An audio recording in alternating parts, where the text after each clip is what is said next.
Selamat datang di channel YouTube Fernando De Caprio. Channel yang membahas politik dan hukum. Channel tempat berkumpulnya orang pintar.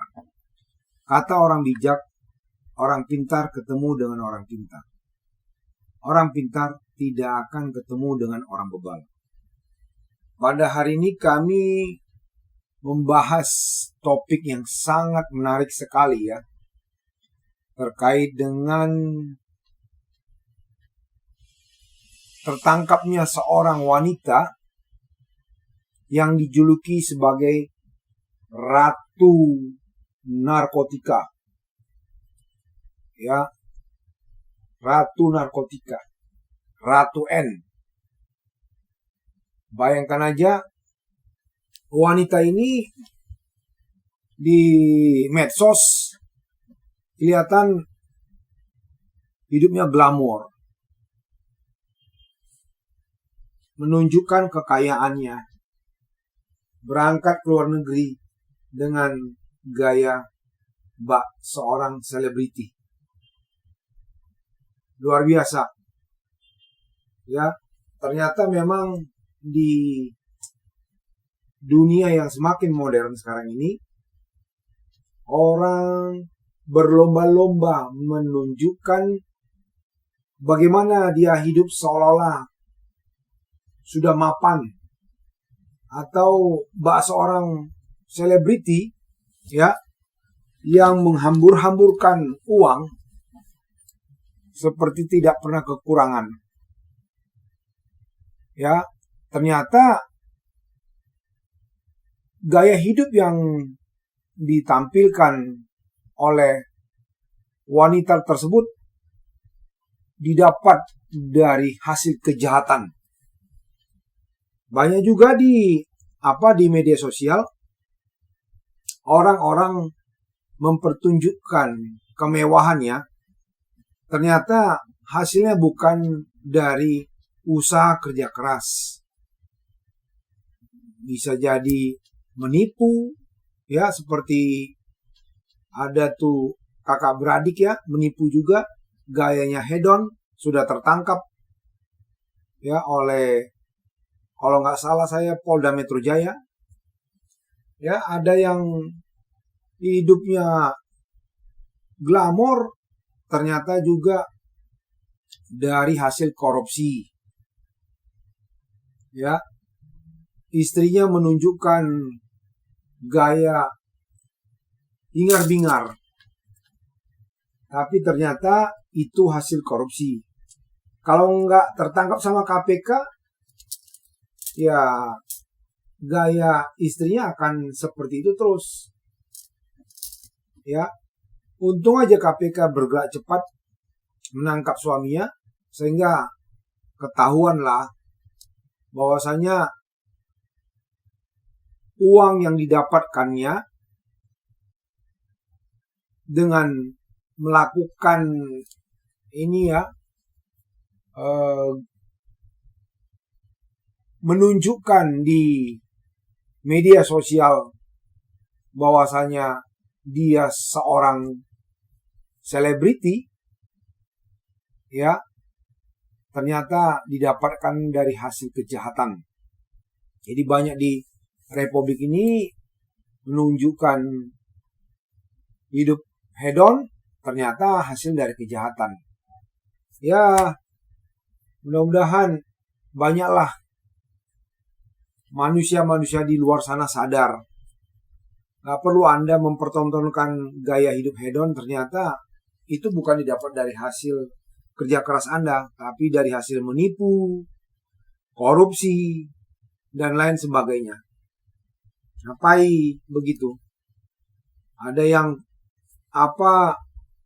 viral di media sosial, bilang sudah usahanya hebat, ternyata juga dari hasil menipu.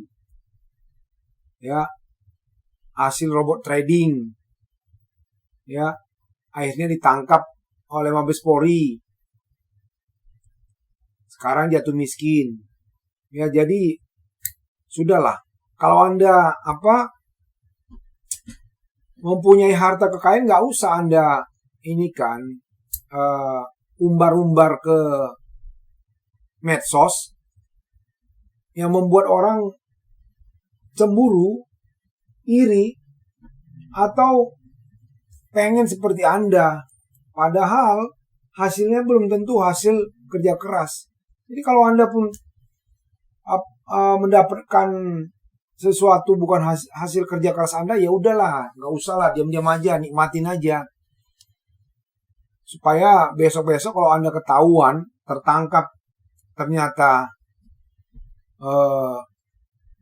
hasil yang Anda tunjukkan itu dari hasil kejahatan, supaya Anda nggak malu gitu loh.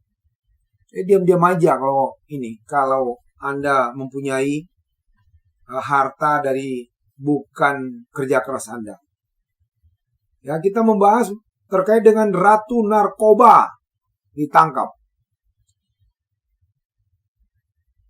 Baru-baru ini seorang wanita asal Aceh ya jadi perbincangan di media sosial.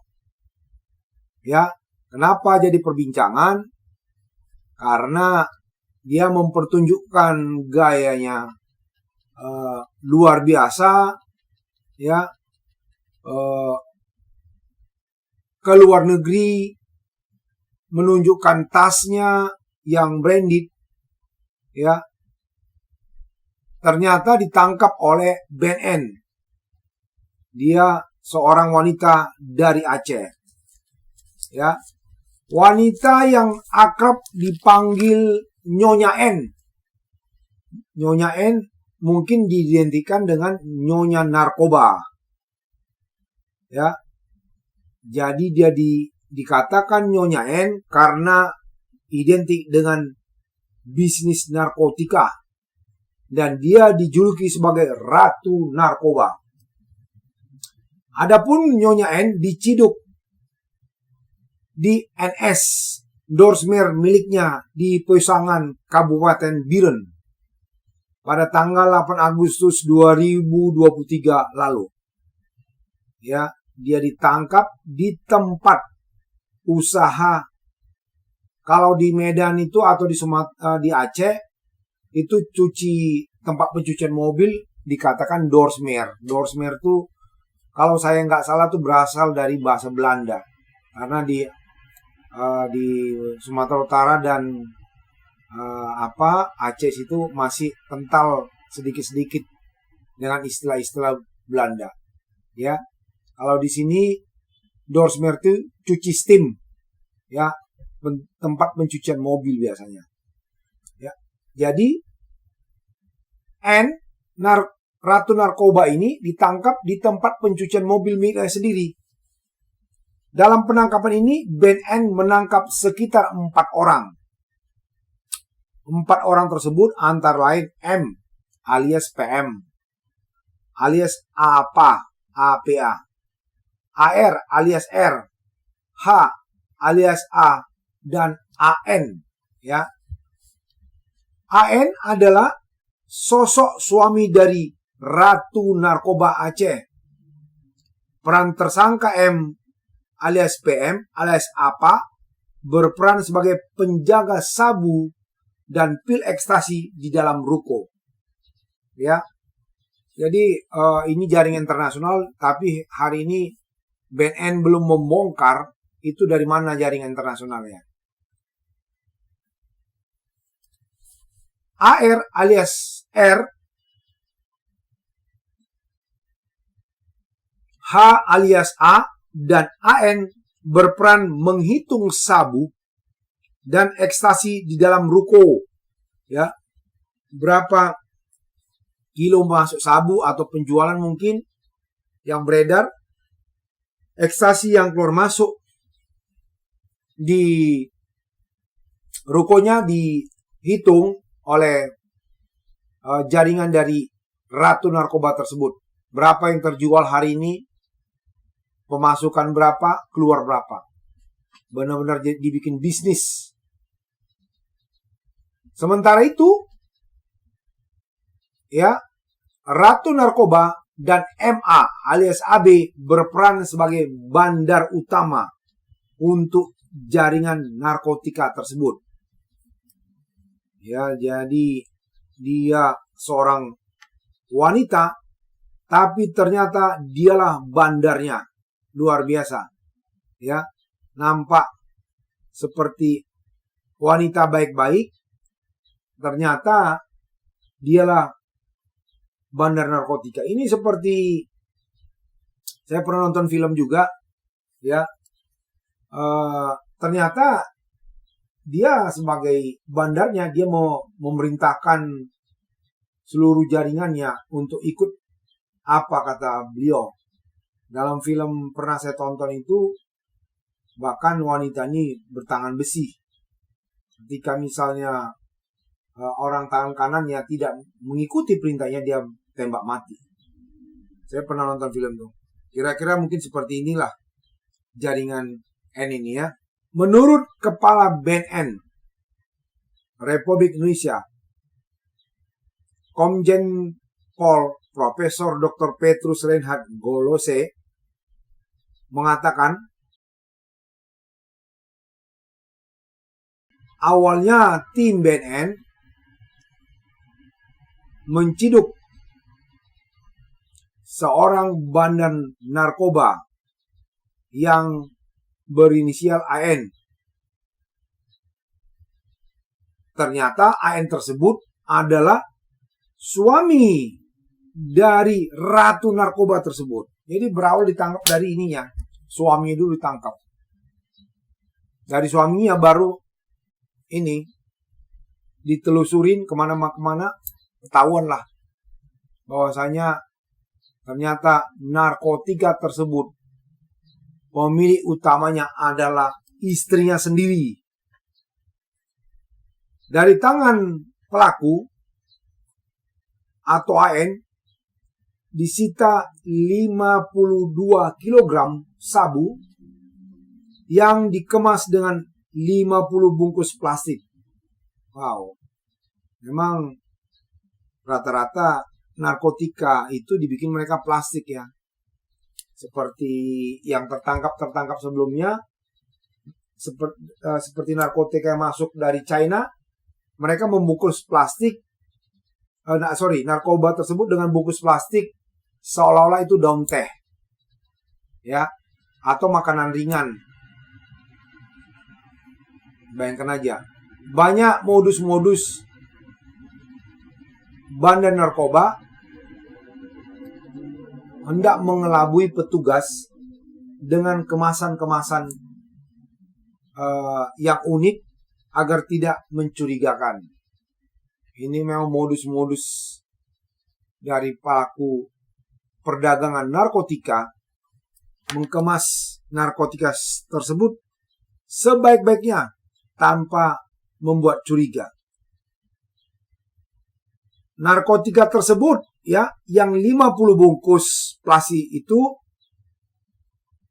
diketemukan juga berserta dengan 323.822 butir ekstasi ya, yang disimpan dalam 70 kotak jam bermerek Rolex. Ya, seakan-akan Rolex. Ternyata itu semua adalah ekstasi. Sehingga total dari beratnya itu 129 kg ya. Antara sabu dan pil ekstasi setelah ditotal hampir mencapai 129 kg. Luar biasa ini barang buktinya. Sabu lagi nih. Sabu tuh, waduh, nggak tahu tuh, saya pun nggak make ya. Tapi yang saya dengar-dengar ketika saya pernah menangani kasus narkotika tahun 2009, itu 1 gram itu udah ratusan ribu. Bayangkan aja, udah sampai 52 kg sabu. Luar biasa nih. Apalagi kalau misalnya sabu ini kelas kelas 1. Habis deh. Habis nih rakyat ini. Habis dah generasi masa depan dibuat oleh ini, bandar narkoba nih.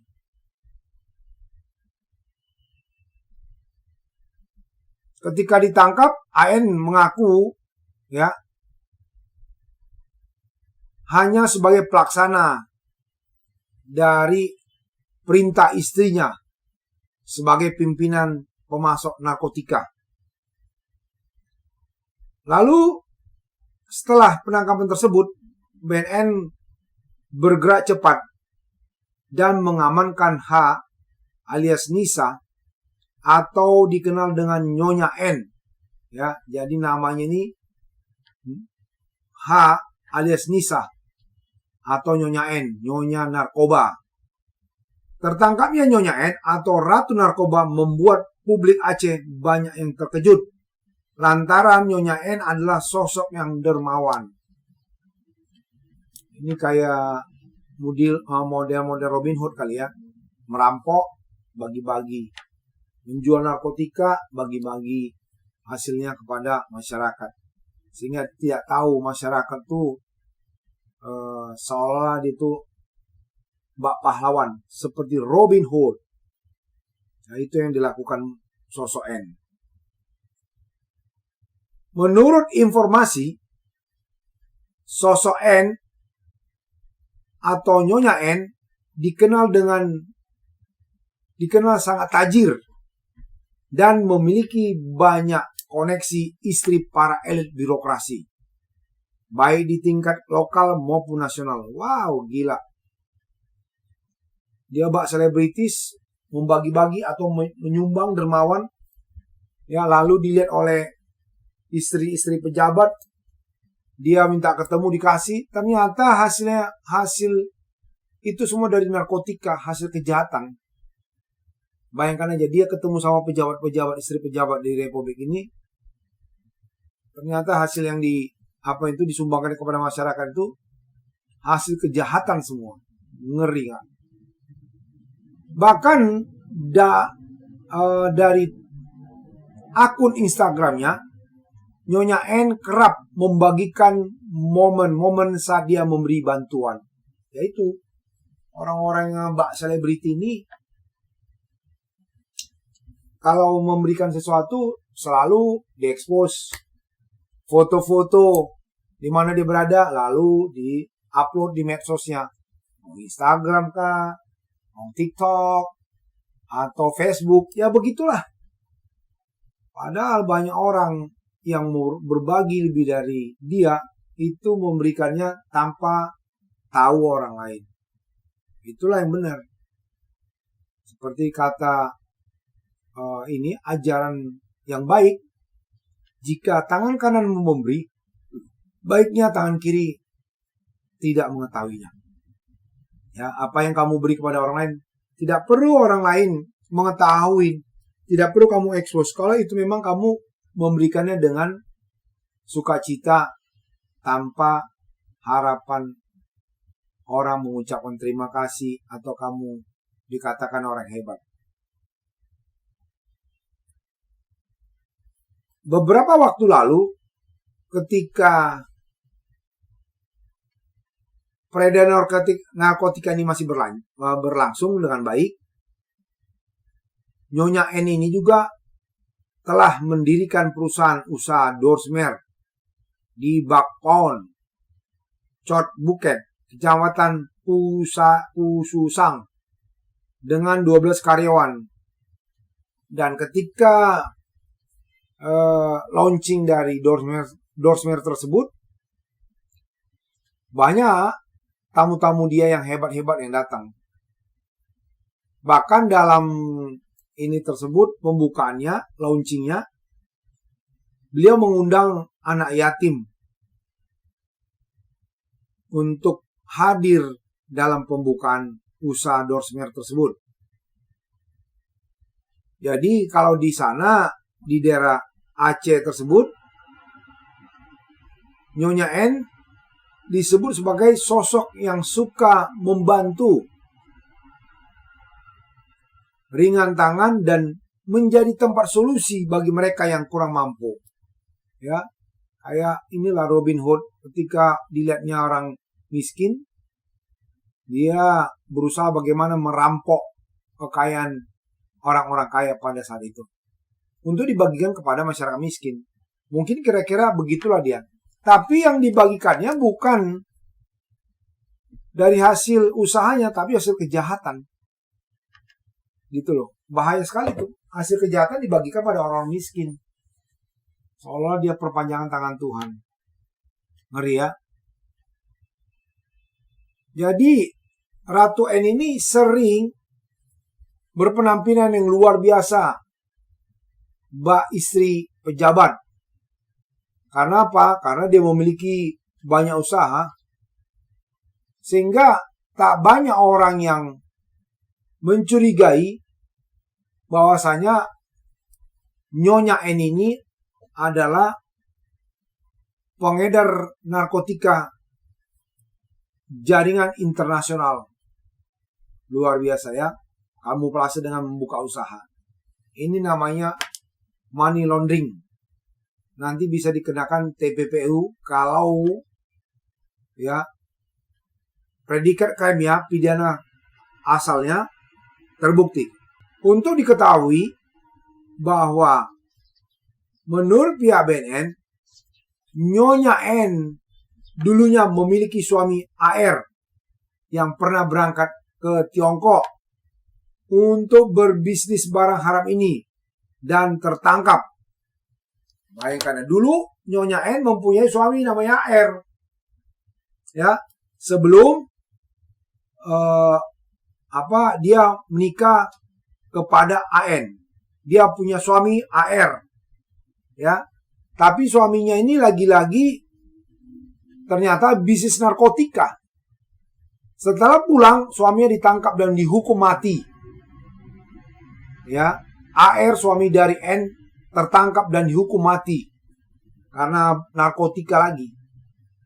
Nah, setelah suaminya mati, ya, N itu yang mengendalikan jaringan bisnis internasional ya, jaringan narkotikanya.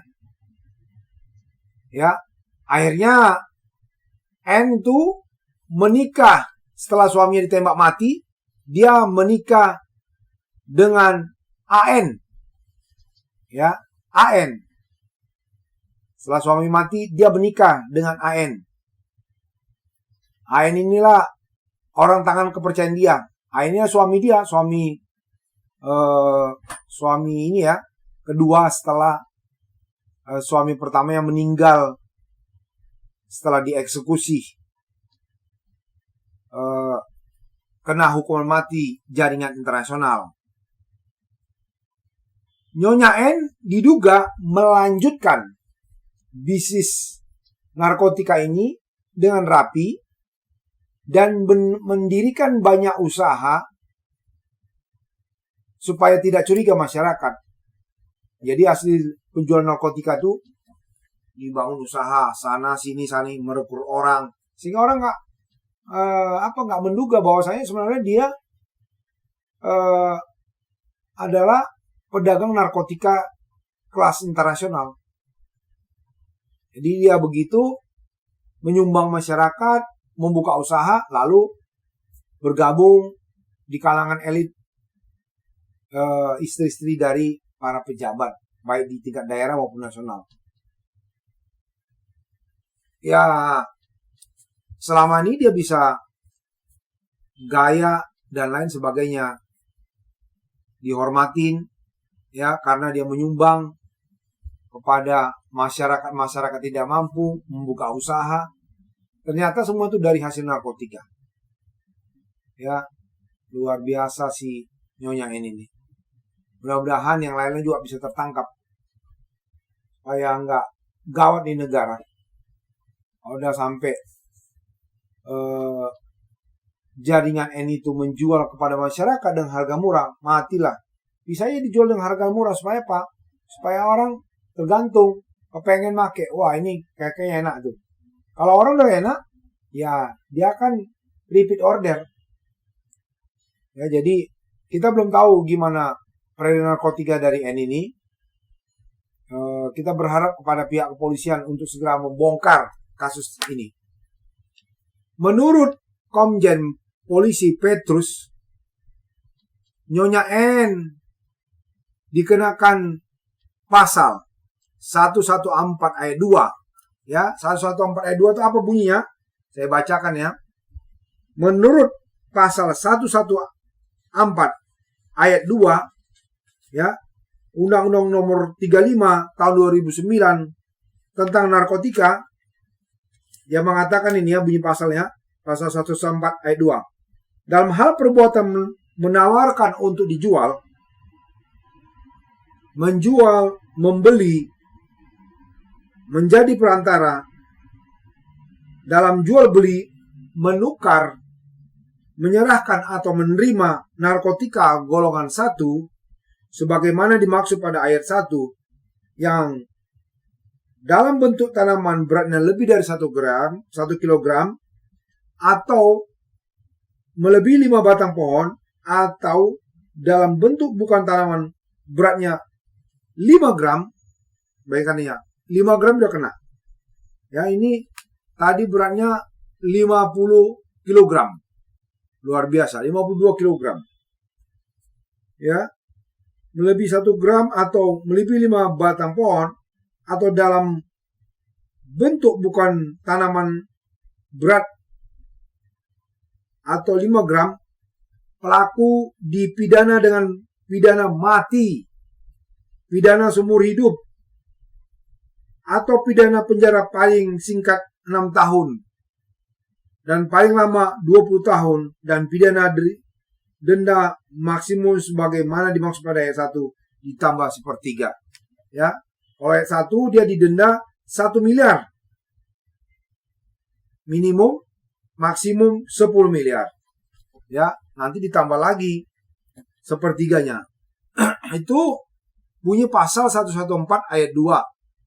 Sementara karena ini kan dia dikenakan, si Nyonya ini dijerat dengan pasal 114 ayat 2, junto pasal 32 ayat 1, subsidiar pasal 11 ayat 2, junto pasal 132 ayat 2, dan pasal 112 ayat 1, junto pasal 132 ayat 1.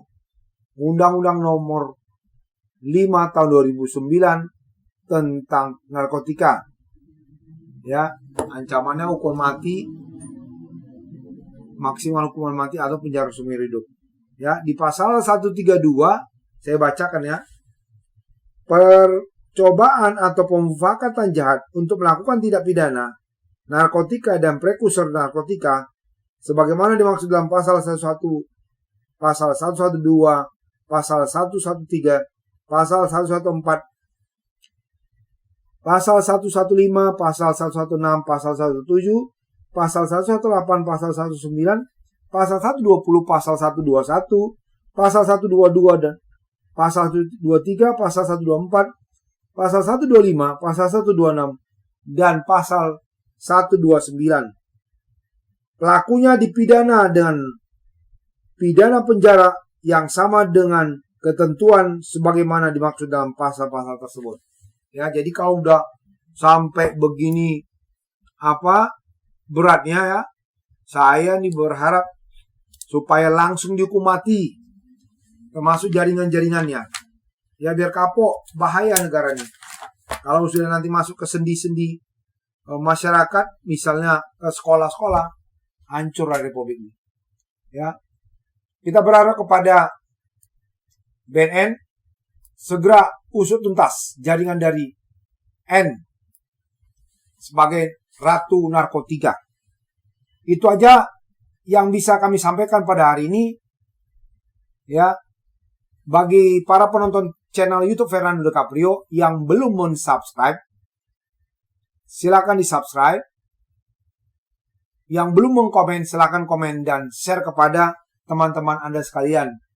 Karena channel ini adalah channel yang membangun bagaimana politik dan hukum di Republik Indonesia ini supaya lebih baik. Ya, bukan channel-channel gosip, bukan channel yang mempertontonkan gaya hidup hedon. ya, tapi channel ini yang membangun, meningkatkan peradaban politik dan hukum di Indonesia. Itu yang bisa kami sampaikan. Sampai ketemu di video-video berikutnya. Selamat siang.